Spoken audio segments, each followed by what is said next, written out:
High friend good morning केमन आछो तोमरा सबाई आशा करी भालो आछो आमिओ खूब भालो आछि। आजके आमि तोमादेर साथे शेयार करब पालং शाकेर लुचि। आमरा सबाई जानी पालং शाक कतटा उपकार आमादेर शरीरेर जोन्नो। आर सेई शाक दिये जोदि लुचि तैरी करा हय ताहले जारा शाक पछन्द करे ना ताराओ किन्तु पछन्द करते शुरू करबे। जे कोनो किछुर साथे खेते किन्तु असाधारण। चिकेन मटन किंबा निरामिष कोनो आइटेम दिएও किन्तु এই লুচিগুলো খেতে খুবই ভালো লাগবে। তো চলো বেশি কথা না বাড়িয়ে তোমাদের সাথে এই রেসিপিটা শেয়ার করে নিই। এই রেসিপি তৈরির জন্য আমি চুলায় একটা কড়াইতে জল ফোটাতে বসিয়েছিলাম। জল যখন ফুটতে শুরু করেছে তখন আমি দিয়ে দিচ্ছি আগে থেকে পরিষ্কার করে রাখা পালং শাক। আমি শুধু পাতাগুলোই নিয়েছি। আমি 1 মিনিট মতো ফুটিয়ে নেব। আমি 1 মিনিট ভাপ দিয়ে নিয়েছি। এটা করলে কি হবে পালং শাকের যে কাঁচা গন্ধ সেই গন্ধটা চলে যাবে আর লুচিটা কিন্তু খেতে ভালো লাগবে। আমি এখন তুলে নিচ্ছি।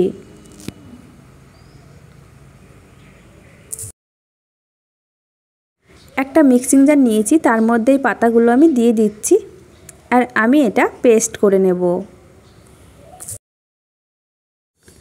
আমি পেস্ট করে নিয়েছি। এখন একটা বাটিতে ঢেলে নেব।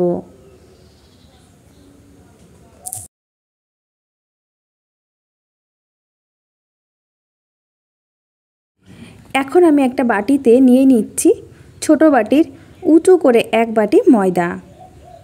দিয়ে দিচ্ছি স্বাদ মতো লবণ আর দিয়ে দিচ্ছি রান্নার সাদা তেল। তোমরা তোমাদের পরিমাণ মতো ময়দা দিয়ে নেবে। এখন আমি সব কিছু ভালো করে হাত দিয়ে চেপে চেপে মিশিয়ে নেব। সব কিছু ভালো করে আমি মিশিয়ে নিয়েছি। এখন আমি দিয়ে দিচ্ছি আগে থেকে পেস্ট করা পালং শাক। পালং শাক দিয়ে আমি ভালো করে ময়দাটা মেখে নেব। পালং শাকের পেস্ট দিয়ে আমি ভালো করে ময়দাটা মেখে নিয়েছি।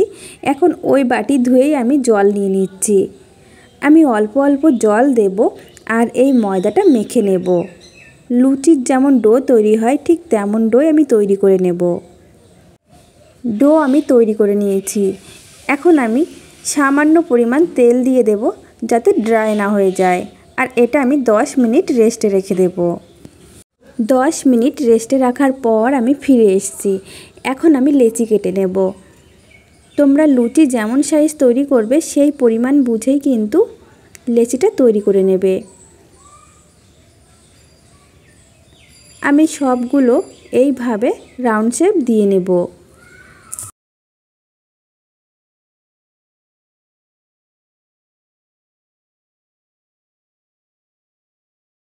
এখন একটা লেচি আমি নিয়ে নিচ্ছি। সামান্য পরিমাণ তেল দিয়ে নিচ্ছি। লুচি যেমন বেলে ঠিক সেইভাবে আমি বেলে নেব।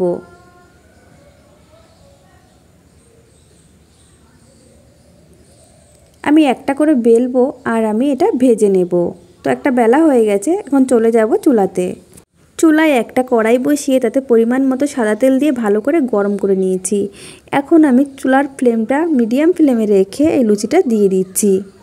দেখো কত সুন্দর ফুলে উঠেছে। এক সাইড হয়ে গেলে আমি উল্টে দেব।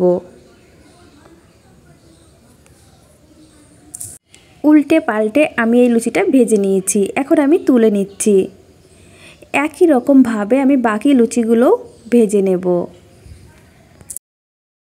আমরা বাড়িতে যেভাবে লুচি তৈরি করি ঠিক সেইভাবেই শুধু পালং শাক দিলেই কিন্তু হয়ে গেল পালং লুচি। তো বন্ধুরা তোমাদের কাছে রেসিপিটা আশা করি ভালো লেগেছে। ভালো লাগলে লাইক কমেন্ট এবং শেয়ার করে দিও।